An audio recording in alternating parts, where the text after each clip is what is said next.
21শে March, যখন আমরা হৃদয়কে আমাদের বাঞ্ছিত আদর্শের সঙ্গে সর্বদা যুক্ত করিয়া রাখি, তখন সেই যোগ আমাদের উন্নতি ও মুক্তির কারণ হয়। যুক্ত হই যবে আমি তব সাথে নীরব মিলনের ডোরে, করি আস্বাদন মধুর আনন্দের রস। তুমি মোর আত্মার প্রদীপ, এ দেহ ছায়া যে তাহার। আমরা যখন মাটির মধ্যে একটা বীজ বপন করি, তখন তাহার মধ্যে প্রথমে জীবনের কোনো লক্ষণই দেখা যায় না, কিন্তু জানি সেই বীজের মধ্যেই আছে জীবনের অঙ্কুর।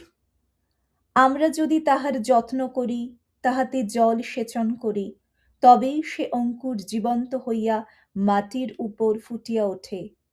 কয়েকদিন পরেই দেখি ছোট একটি গাছ। তাই আমরা আশান্বিত হইয়া ওই গাছে জীবনের লক্ষণ দেখিয়া আরও যত্ন করি। মানুষের জীবনও ঠিক এই রকম।